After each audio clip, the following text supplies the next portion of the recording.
Himyari kingdom collapses under the attack of the Ethiopians, and now they spread outward, and some of them head into Africa and start going south, and they pick up more converts. And I think that's probably the Lemba story, that you probably have this spectrum of descendants of Jacob, descendants of, converts from long, long ago, descendants of Himyari converts, and then converts they picked up in Africa, as they move south along the eastern coast of the continent. That's the assumption I would have.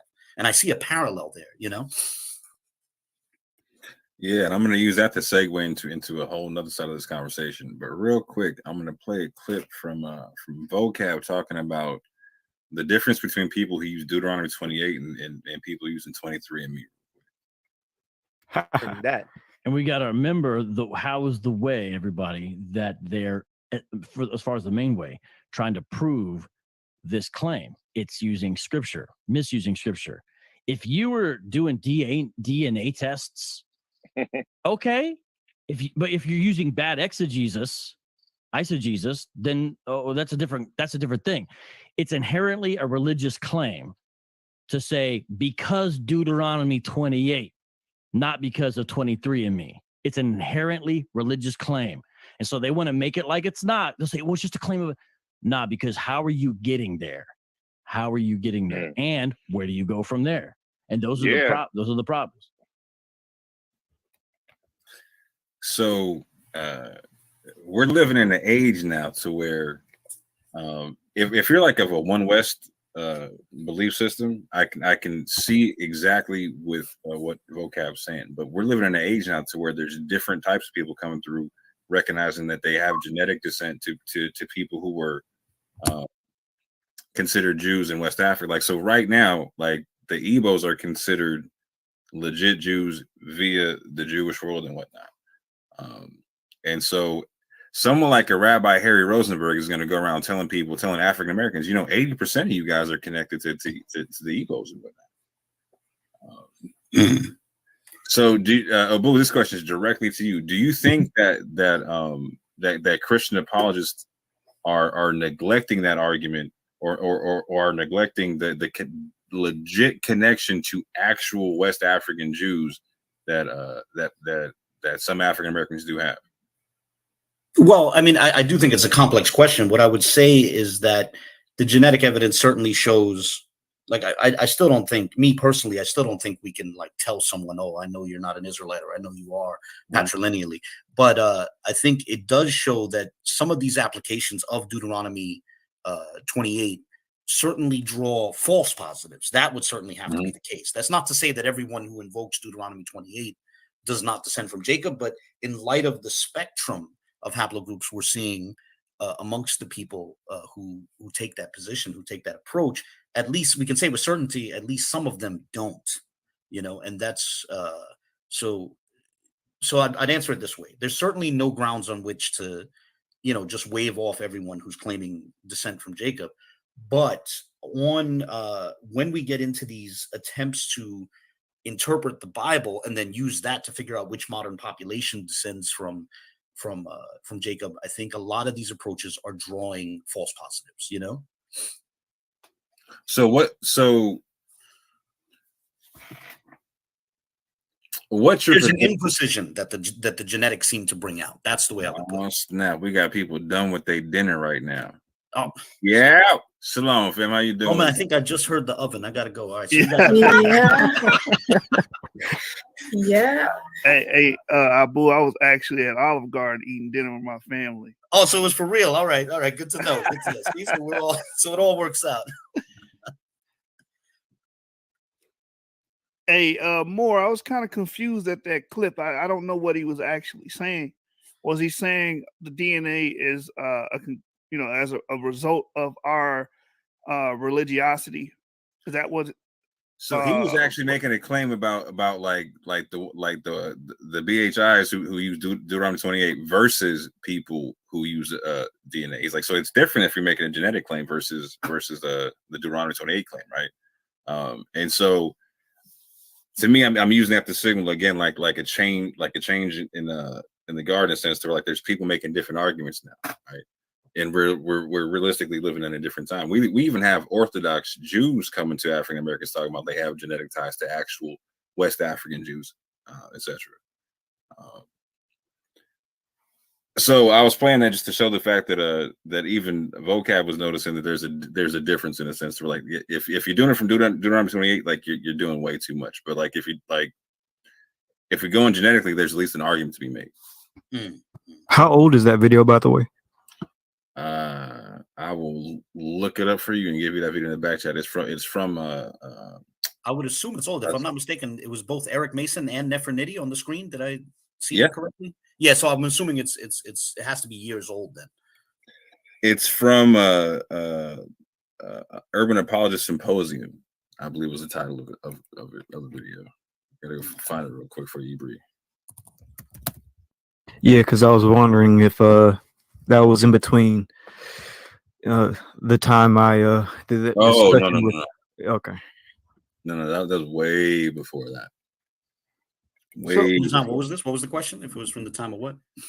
I did the discussion with Vocab Malone. No, I would assume it's way before. Yeah. Okay. Way before that. Yeah.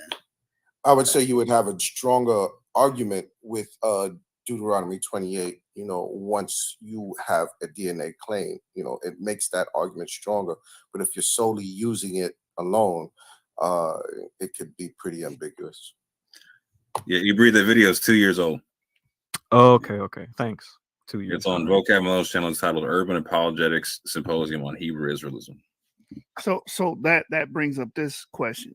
When he says, if you go to 23andMe, under what authority? So if 23andMe says you are a Jew, or classify your autosomes or your patrilineage as a Jew or matrilineage as Jewish, then that's good enough for him.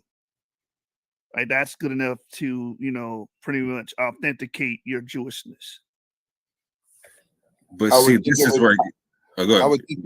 I would think it would also depend on what does he see, which haplotype he sees as being Jewish as well. For him I don't think it's that deep, Sean. He said 23andMe. So if 23andMe says or deems a haplogroup is Jewish or a person is Jewish, then I guess that would be, that would be what he would use to authenticate someone as a Jew, or he would accept. That's how I'm looking at that clip more. How do you see it, Sean? The same way I said, but he's making a point now that I didn't really calculate. I didn't see. So yeah, again, but if 23andMe is saying, putting you as a Jew because you're haplogroup J, then it again, if it depends on his bias. If he stands with J being a paternal descendant of Afro-Asiatics. I think he's making like the generic concept, like if any of these DNA places consider you Jewish, or like you could rock with that in a sense, right? However, this is where I think Sean's making an interesting point too. Like, so my 23andMe sent me an update. So I'm like, okay, you're Nigerian, like you're 28% Nigerian via our reading and whatnot. And we're saying that a good portion of that looks to be like, we're saying it's Igbo and Yoruba, right? So that literally came out like at the same time that the Igbos were getting recognized as Jews. I was like, wow, that's hilarious. So via 23andMe, I'm being connected to a group of people who are considered Jewish. It doesn't say. Go ahead. I was about to say that's funny because there are some people that are advocating that 23andMe, give the Igbo title Igbo Jewish, just like they give Ethiopian Jewish. Right. Ashkenazi Jewish on 23andMe. Who the biasness in 23andMe itself. That's an interesting point. point. With that line, if he's going with that line of thinking, he's not mentioning any haplogroups, but we know who 23andMe considers, Jewish. So, and if again, in his head, it may still be J Marcus. So, so I can come with the claim. You can still come with the claim and say you have, you have a Jewish claim because you're haplogroup E, and you using Deuteronomy 28, to land back.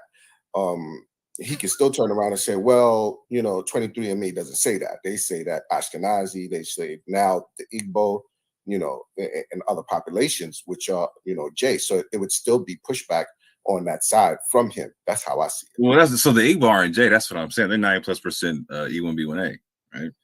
Well, this is true, but the majority prior to the Igbo being considered Jewish, 23andMe had it as Ashkenaz, mostly J haplotypes, paternal haplogroup. Well, I think also it should be noted that again, it takes us back to the question of what definitions we're using. So I'm just guessing here, but I'm guessing this confidently. I'm guessing that someone could get Ashkenazi Jewish irrespective of their haplogroup. So it's not an indication of your paternal lineage. And maybe that's a point that's worth noting as well, So right, he could be talking paternally. I mean, he could be talking autosomally as well, because I get some autosome of Ashkenazi, Ashkenazi Jewish. In my autosome. Yeah, and I can confirm that so people like Family Tree, for instance, right? Now they'll say something like you're a Kohen if you have like the J marker, right? But they'll still tell you that you're Jewish, like you're like, for instance, my family got the Sephardic Maghreb Jewish one, right? And they told my brother there he's EM35, right? I think that's just because we did like the low Y-DNA count. We didn't do like the super high Y-DNA count with them, you know what I'm saying? So like it didn't say EM34 with him, 23andMe did, but there it said EM35. Same, basically like it's the same lineage and whatnot. But they still told him he was Sephardic Maghreb and whatnot, right? But they didn't give him the Cohen marker, right? That to me, that's a whole different concept. That's a long discussion in itself. But you were gonna say something? No, I was just saying my brother when you said Maghreb Jew. You already know what it is, fam. You already know what it is. But yeah, so Abu, what do you think that the vocab was saying there? You want me to I was replay actually going to ask if you could play the clip again. The Yep. way I interpreted it the first time, but maybe I need to hear it again, is just that he was just saying that these are two different approaches, and if you're just going with this your interpretation of scripture, that doesn't necessarily tell us about your DNA. That's the way I was interpreting it, but I didn't. I think I need to see it again if you're willing. It's such a short clip. I imagine we could play it again. Replay. Learning that. And we got to remember how is the way, everybody, that they're, as far as the main way, trying to prove this claim. It's using scripture, misusing scripture. If you were doing DNA tests, okay. But if you're using bad eisegesis, then that's a different thing. It's inherently a religious claim to say because Deuteronomy 28. Not because of 23andMe. It's an inherently religious claim. And so they want to make it like it's not. They'll say, well, it's just a claim of it.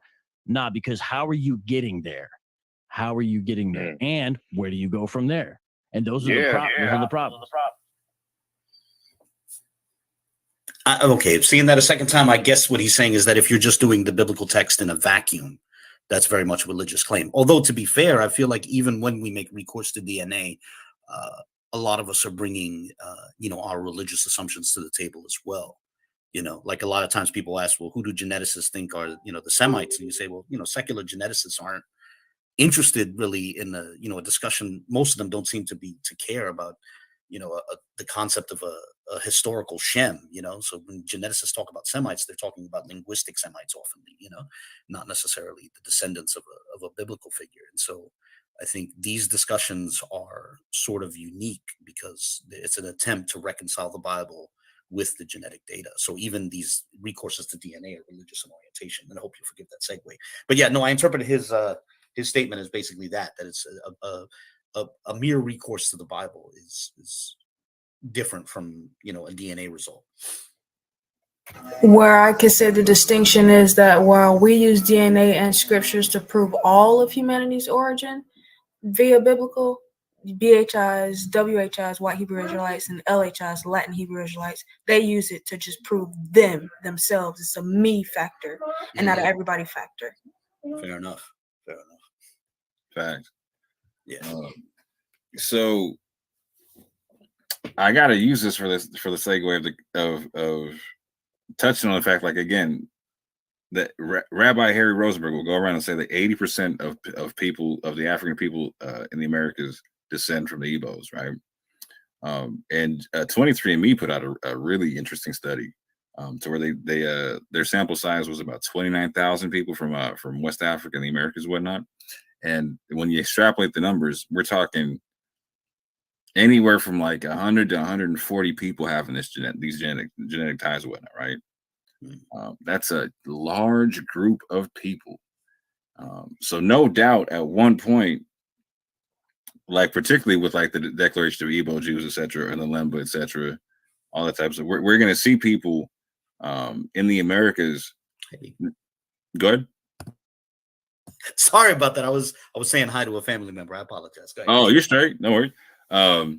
So again, with my mother's people, for instance, right? Like, so they're considered anusim in the Jewish world, right? They're people who were forced to convert to Christianity and who are now finding out that they're Jewish, etc. There's a pocket of people. She comes from in northern New Mexico, southern Colorado, who are well known to be coming into this understanding. So in that space, you have people who are leaving the Catholic Church, people who are starting Messianic congregations, people going to straight Orthodox congregations, people joining the Seventh-day Adventist Church because they feel like it's something they can connect to. And so in modern times, it's being said genetically that 25% of Latino people in America have Sephardic Maghrebi Jewish DNA, etc. And so again, when you extrapolate that number, that's a huge number of people. And when you combine the two, it's over 300 million people. Like the African descent people who are connected to with just Nigerian genetics, like that can be connected to Igbo, right? We're not talking about any other like people in West Africa or East Africa who are connected to Jews, just the Igbo concept, right? So again, with the Latin American people in Latin America and or Latinos in the Americas, and then people of African descent in the Americas having this large tie, we're going to eventually see, and we're currently seeing people making the genetic claim in connection versus of the Deuteronomy 28 concept, right? And that's going to be a large and growing population of people. So the question becomes this: with the types and styles of apologetics out there, I'm gonna let this one go round robin real quick because Bree was able to interview Rabbi Harry Rosenberg, so I would be intrigued to hear his position on this too. But I'm gonna start with Bree, then we'll go to Abu, and then go round robin on the panel. Who do you think is going to convert more to their belief system out of the Latino people in America and the African descent people in the Americas? Vocab Malone or Rabbi Harry Rosenberg? I would say it would be Rabbi Harry Rosenberg, and like you said, I interviewed him on my channel, and I also managed to talk to him a second time. But it wasn't on my channel. I did a mini documentary for one of my classes in college, and I managed. I might upload that video so that everybody can see. But he said even more information there. He talked about the Igbos, and he talked about a unity that's beyond religion, that you don't have to even convert, but that this unity would be seen, even from a genetic level.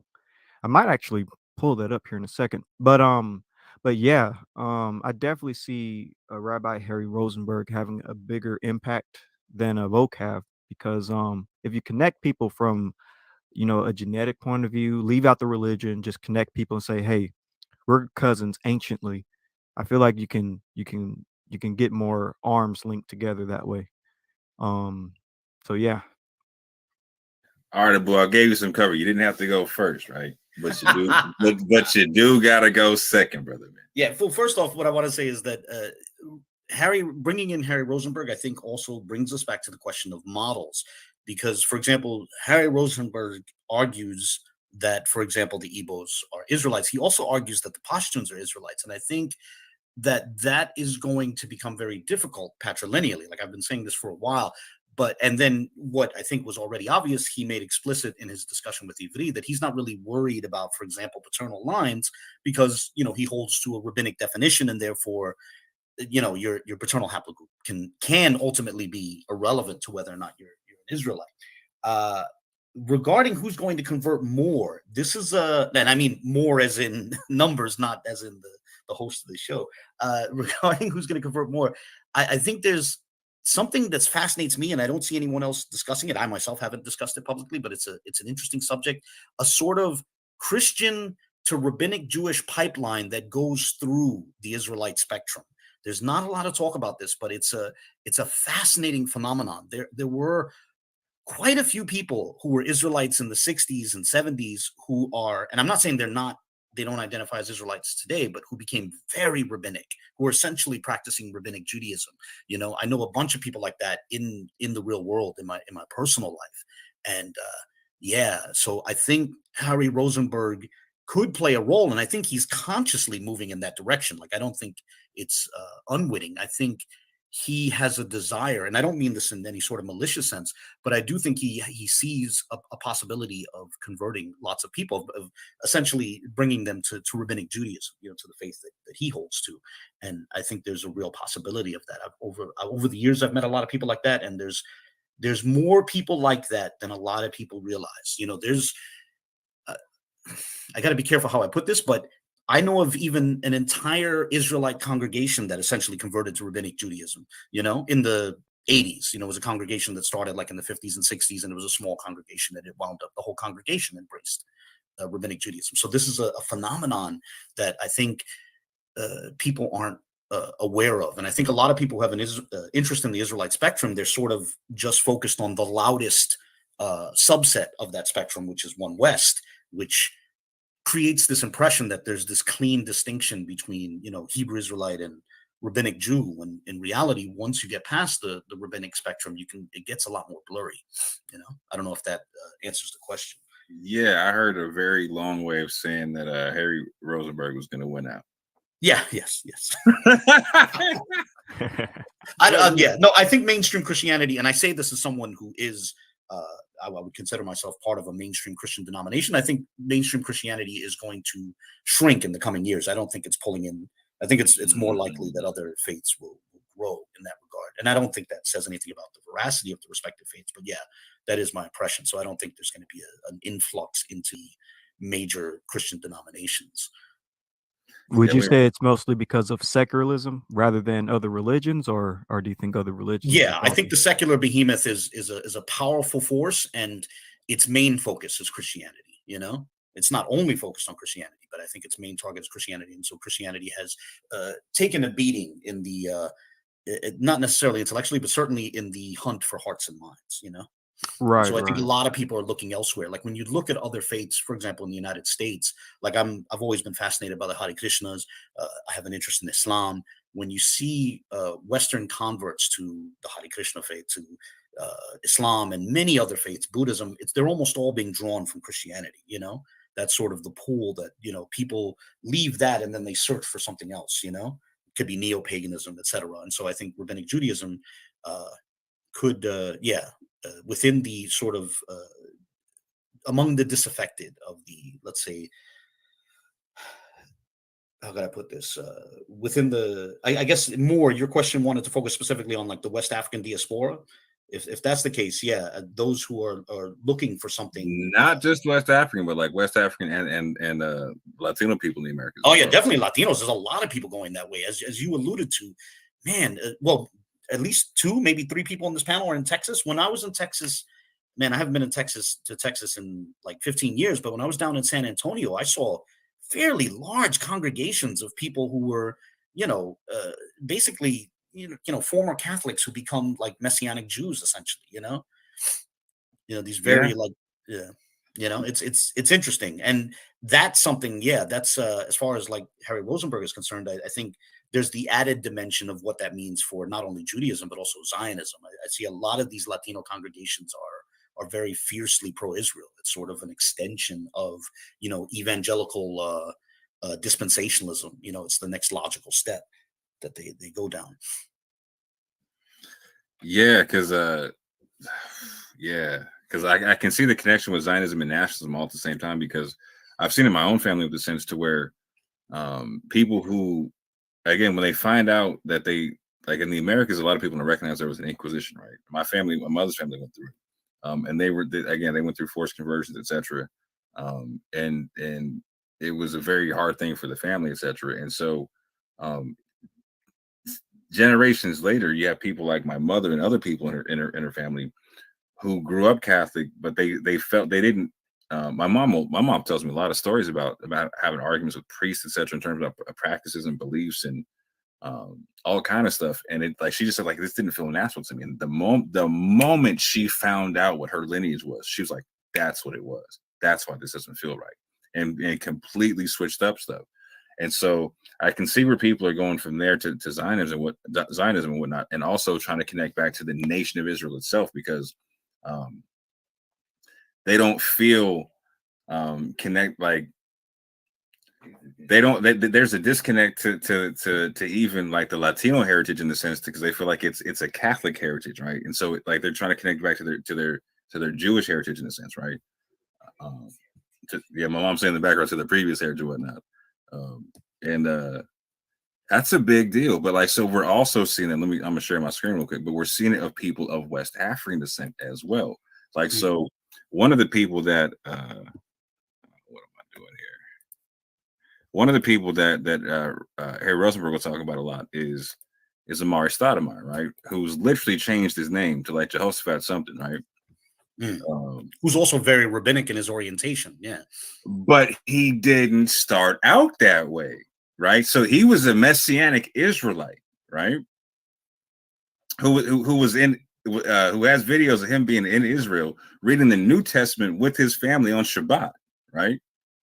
But like Abu's talking about, he went from that route to eventually going to the full rabbinic route and seeking residency there, right? Because there's this whole nationalistic concept of like, yeah, you can gain residency if you become part of the nation. You can cleave, you can be the convert and whatnot, right? And so if you're a convert, you're just like the Israelite. So with this rabbinic concept, there's this very inclusionary concept to where it seems like in a lot of Western Christianity, like you can't hold on to being, like, there's a rejection of being Jewish and Christian at the same point in time, right? Like, so it's like, if you almost got to kind of got to choose them. There's Messianic Judaism, but even then it's even most Messianic Jews will tell you, like, yeah, I kind of just go kick it in the Christian church or whatnot, right? I don't really go. Yeah, I keep some of my traditions on that, but it's more like I do it kind of to myself when they don't do it in a congregation. But then you also see like the full on Messianic congregations, and they don't really get accepted as much.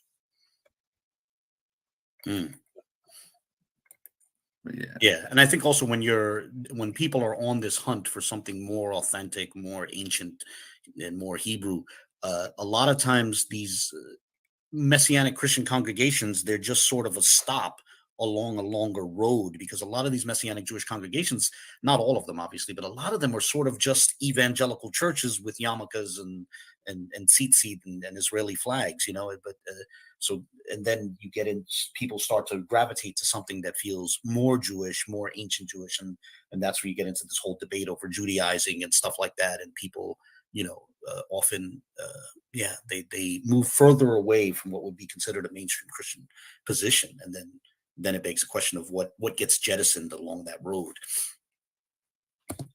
So Ibra, I see you got a video that you want to share. Yeah, since we're talking about Rabbi Harry Rosenberg, like I said, for one of my classes, I interviewed him. and a few other people like Yashub and Rue, but I only want to play the piece that I did with Rabbi Harry Rosenberg, because he said some more interesting things in that discussion as well. If you don't mind, I can play it now, or I can play it later. You have the floor. All right, so let me see.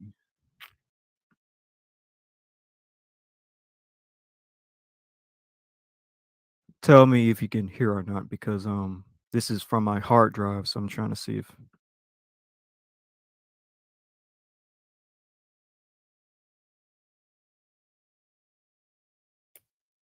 No sound.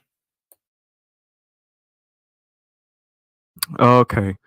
Let me try another method.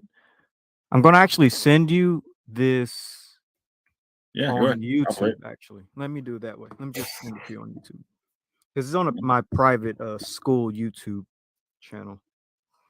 it. Okay. How long is the video? It's 17 minutes, but I only want to play the first beginning part with Rabbi Harry Rosenberg only because You got it. I interviewed also Yeshub and Rue, but that part I don't want to play because it gets a little too deep into my into my methodology of Israel. So, Even as a matter of if you fact, let me don't, see this. even if you don't want to share it with everybody in YouTube chat, as this is something you did for class, maybe you could send it to more on Facebook via the Yap Messenger. Oh yeah, I was probably going to put it in the private chat, but I could. There's a second way I could do this, but yeah. Let me try it this way real quick. But I don't mean to stop the conversation. Y'all keep going, and then I'll send you this clip. Yeah, we got Rue in the back too. And my apologies, Rue. I got the basic joint right now. I can only have 6 people on at the moment. So we'll have to rotate in a second, but you can definitely jump on when there's space for it. I drop out and let the brother come in.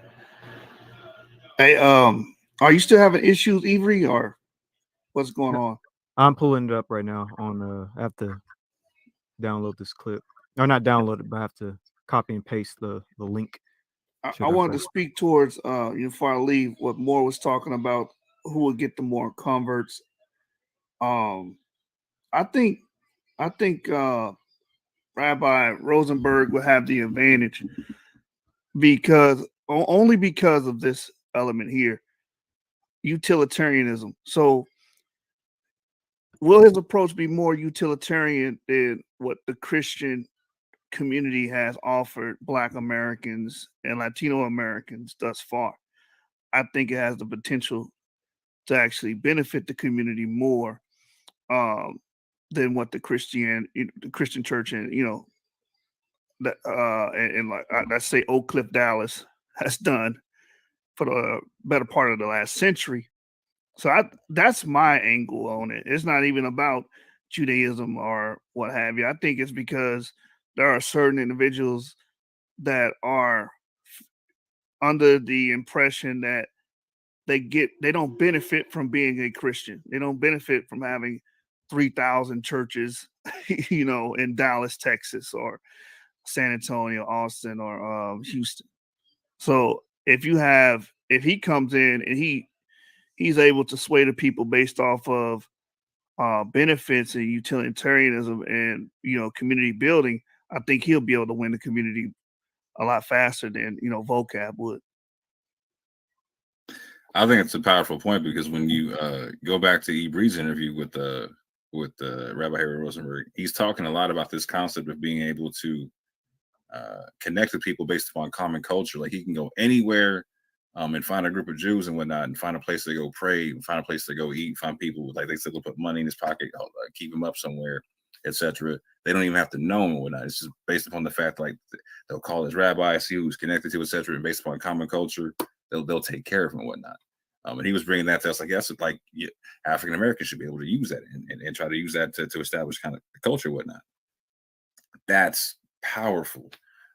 Because right now, what a lot of people are getting told is, well, you should have your identity in Christ, and that's it, right? With no culture attached to it, and that's a hell of a thing to tell people who are trying to connect to some semblance of identity, being that a lot of that identity got erased through a slave trade, and I think that really needs to get looked at with a more respectful lens. I'll say it like that.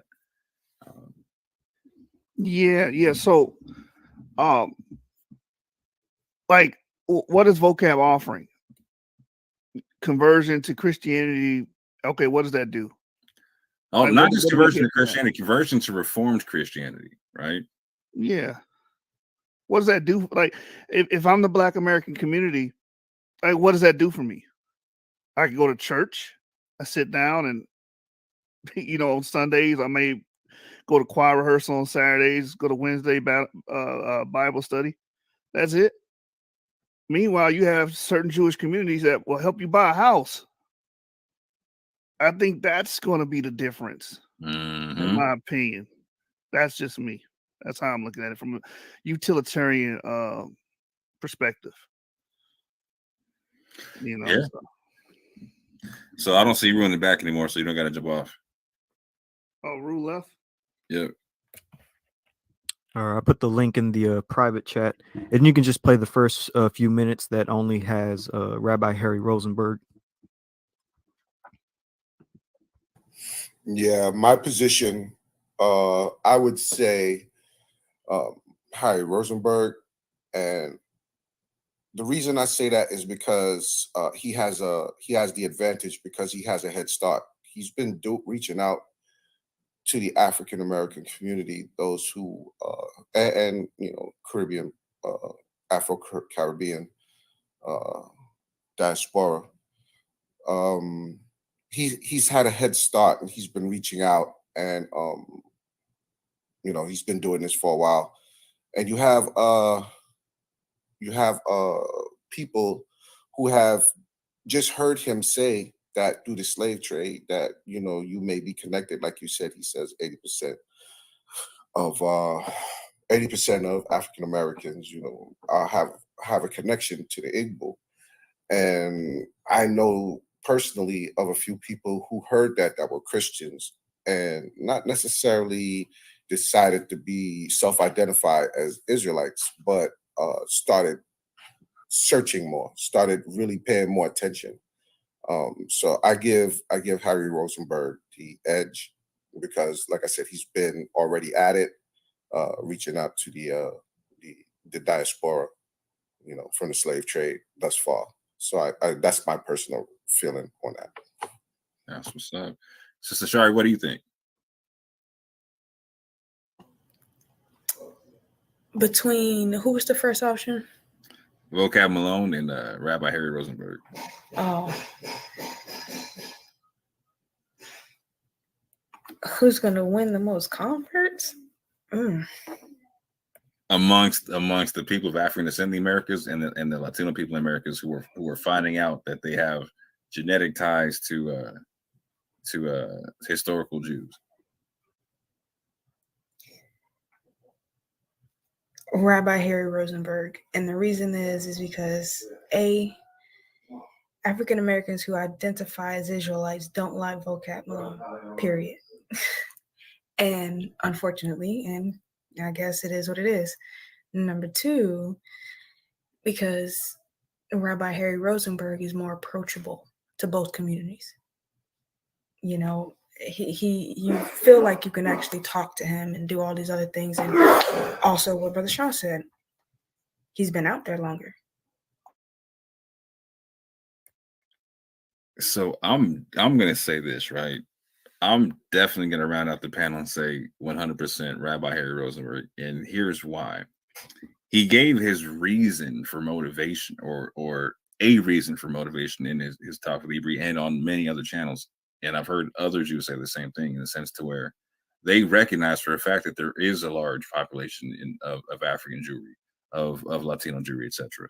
And they know that the vast majority of these populations are connected to like Christianity, Catholicism, Islam, etc., and have like a messianic concept of the Bible, and that they know that there's 14 million Jews in the world, right?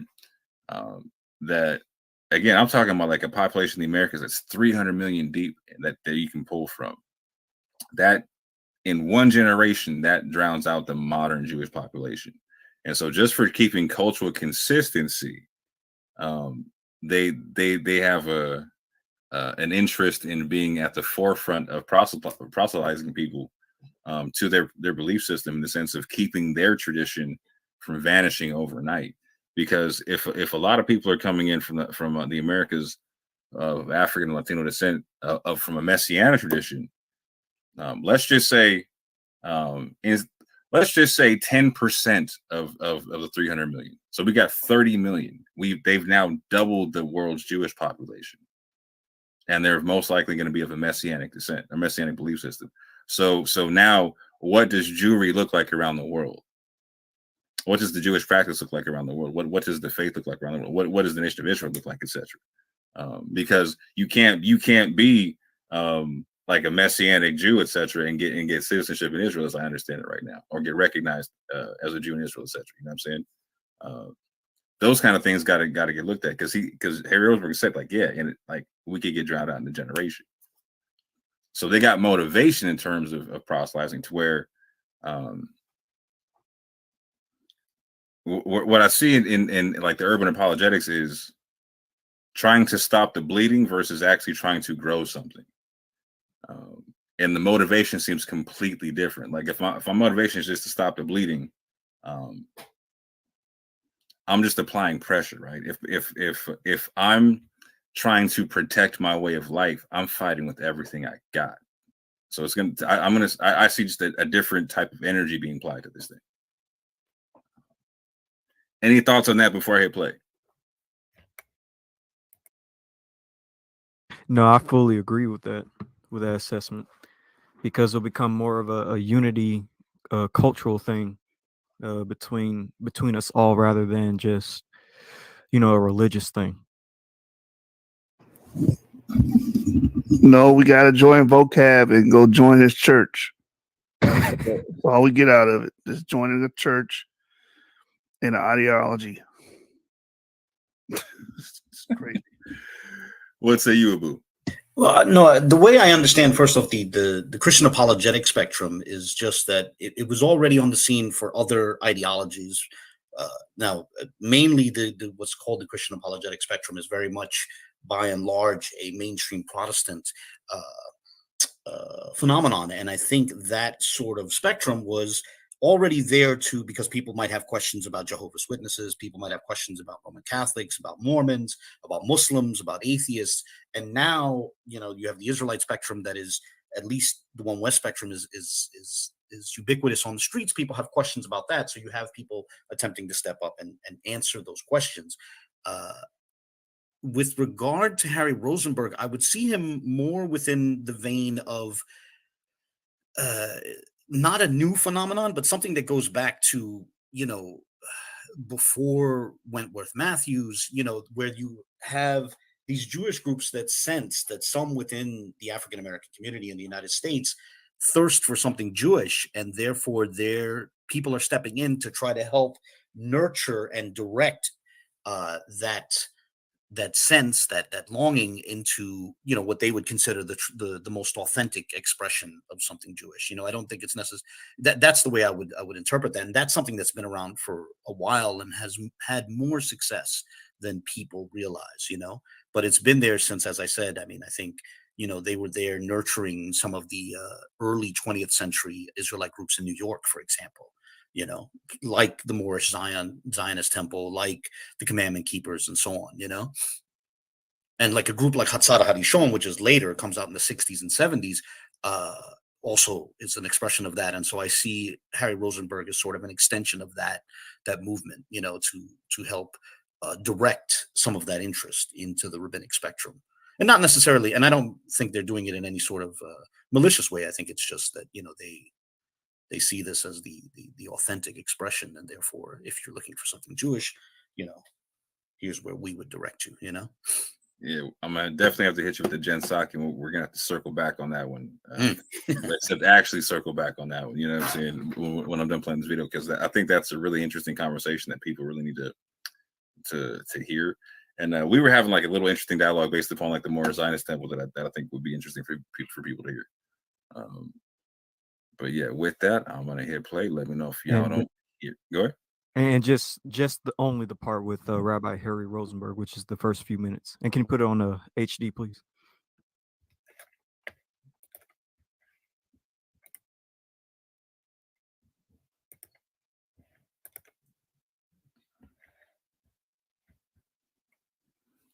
So Bree, do me the favor and let me know if it's gone past the point where you want me to play it.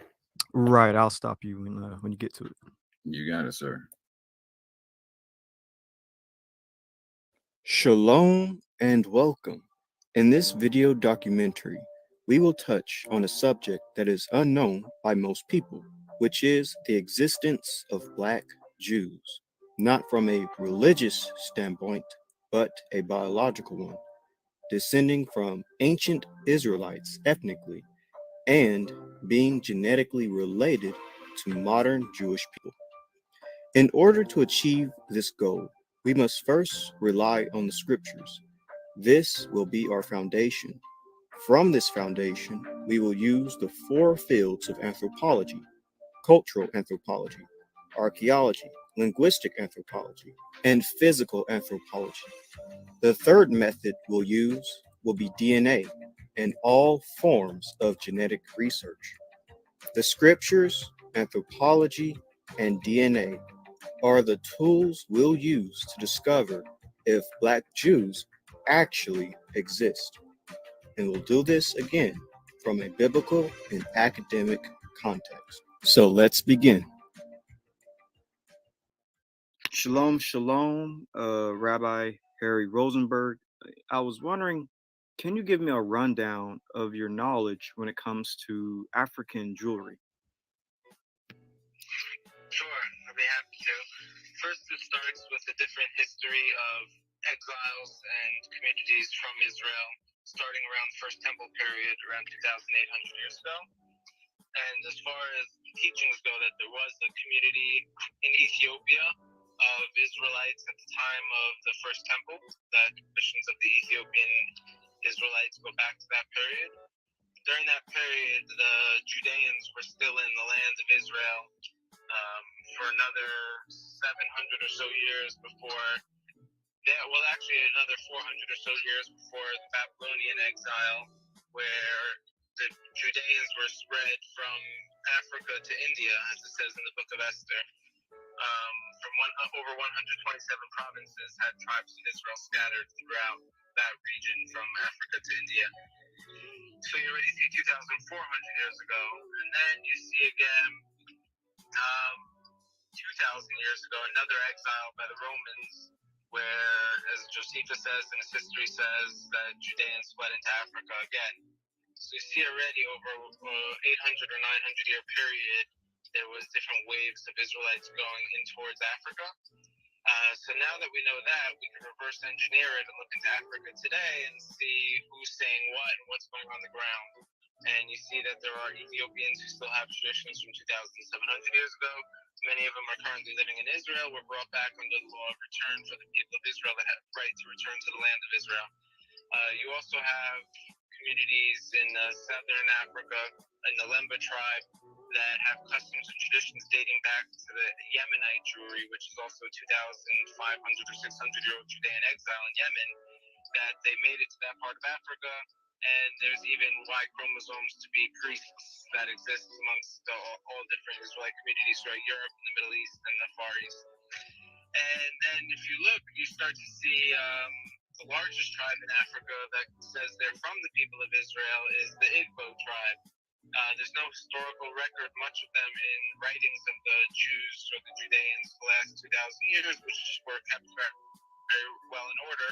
That doesn't mean that they don't have a trail that goes back to the tribes of Israel, because they do practice customs and traditions like 8 days of circumcisions, not eating pig, certain wedding ceremonies only found in the law of Moses. So once you see that, it's very interesting. But even gets more interesting is the Igbo tribe got recognized by the government of Israel, Ministry of Diaspora, on their most recent publication listed on the government of Israel's website that mentions the Igbo tribe numerous times. And then you start to see that this Igbo tribe made up 25% or plus conservatively of the transatlantic slave trade. And so then you start to realize that there were Igbo tribesmen who were brought to America on the ships. And then you start to see certain influential African Americans today, and non-influential ones the same, saying they're from the children of Israel, like Kendrick Lamar, Kanye West, Mari Stoudemire. So, you know, the way that the Jewish people view the return of the people of Israel is if you feel it and you rejoin, you weren't a convert that just came out of nowhere. You were from the ancient house of Israel. You got lost, and you're simply just rejoining it. So the Jewish people retained for 2,000 plus years the law of Moses and the process of returning. And there's currently an ingathering, people from all these different tribes coming back to Torah and the wisdom of their ancestors. And this phenomenon is not just in Africa, it's in Afghanistan, all throughout the Silk Road. And I predict you'll start to see a great unity of people forming that has nothing to do with religion or converting, but everything to do with a global family. And hopefully it'll have a happy ending. Right. And so I'll end with this. Where can people find you, find your information, and where can You can people stop right there find, if you like. It's up to you. But yeah, so I think that was a really good discussion, or interview, should I say, that I did with him for my project. And I like the fact that he said that it has to do with more than just, converting, but it's a global family. And that's, part of the reason why I said, Rabbi Harry Rosenberg would probably beat Vocab, because to a certain extent, it's even just beyond, like I said, converting. It's about creating this global unity. And also, he mentioned a very interesting article. Again, the Igbo Jews being recognized this year in 2022, and I showed a clip of it within the video. But yeah. So now it's time to circle back. So Vocab Malone recently put out a book, and he's been doing a lot of touring and press for the book, etc. Of which I purchased. I think it's interesting. There's lots of I will be addressing in that book going forward. However, in some recent videos, he's talked about like the origins of One West Israelites and Hebrew Islam, as he calls it. And I'm saying that with big air quotes. And talking about the rabbinic origins that a lot of modern One West Israelites would deny. Now, Boo, I know you just touched on it. You want to touch on it again? Yeah. Well, one thing, certainly there is this sort of, now obviously the Israelite spectrum is very diverse, but when you think back to someone like Abba Bibbins, he comes out of the Commandment Keepers, which was very rabbinic in its leanings. It wasn't fully rabbinic, but obviously it was much more rabbinic than it was resembling a present day One West group. And pretty much, I would say, there were a number of Israelite groups in New York at that time, and I think they all sort of had that rabbinic feel to it, or most of them would. And you've mentioned the more Zionist temple. I think they had a very rabbinic feel to it as well. And someone like Abba Bibbins, the line between, let's say, Israelite and mainstream Jew was more blurry in his time.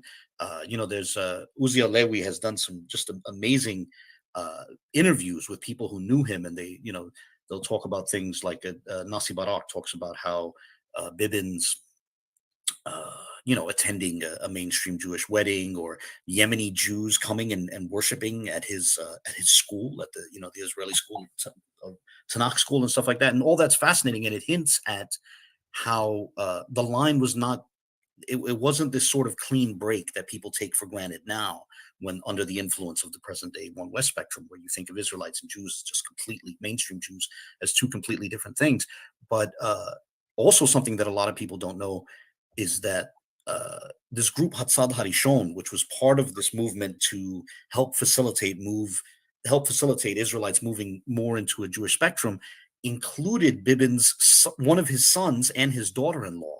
His daughter-in-law, the wife of one of his sons, was a director of Hatzad Harishon. And one of Bibbins' grandsons, one of his sons converted to Orthodox Judaism, and that line through that particular son became Israeli citizens. Some of his children, his grandchildren and great-grandchildren and great-great-grandchildren now are living in Palestine, in the state of Israel, in a kibbutz right on the Jordanian border.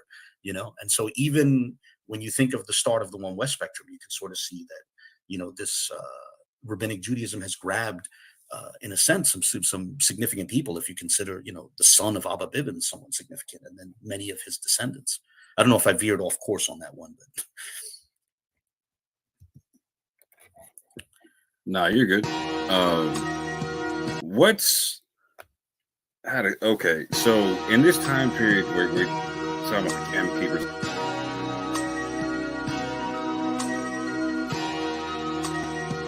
I like the way this feel, yeah. Let my soul cry, yeah.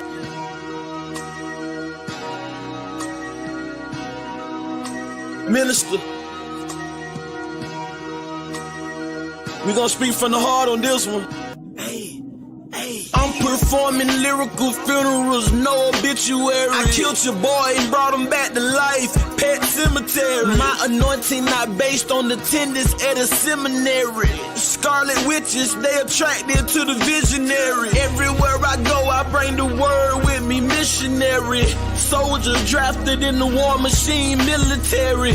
Pay attention, what I'm saying to you, legendary. You got the demeanor of a front desk secretary. That mean you take the calls, but you don't make the calls. That's why you hate, cause ain't nothing fake about me at all.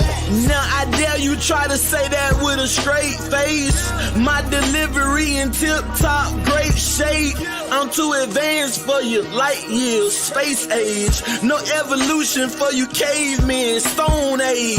I'm a thoroughbred, rock solid. I came from the bottom to the top, rock climbing. I grew up in the hood, pros and cons. That's that full court pressure when the ambulance roll out the stretcher. Why can't you see it's not logical? And you live diabolical. Boy, your point of view smaller than the hair follicle molecule. This for all of them that follow you, smoking all of them barbecue. When I pull up, your voice don't correct itself with no auto-tune. I got a whole nother level that I can enter whenever I gotta deal with the devil. I pick a whole nother method. I hear a whole lot of yapping. They wanna see my reaction. Really out here in the community making it happen. I don't really think they understand the dilemma. They ain't looking at the man in the mirror. Can't say it any clearer. The plan is very simple. It's time to start playing in the temple. Before somebody come and put the can on your temple. Reaching like a baby with his hand for the nipple. The Grand Reaper coming with his hand on the sickle. In the van coming with a ram with the van coming get him. I am so glad that I changed up. Made it out of where I came from. Watch for the slide and the hook of the slow ball, fastball, and that change up. That ghetto lifestyle, it changed us. Go back to visit, it ain't changed much. Only difference is now the way that my brain process information. And Satan, been after my license day one. Let me say something. Only reason that I'm still alive today because God's grace is amazing. Just another raisin in the sun. Dream deferred when things occurred. Now you getting served right on the curb like a lemonade stand. I just gave you the benediction, let the whole church say amen.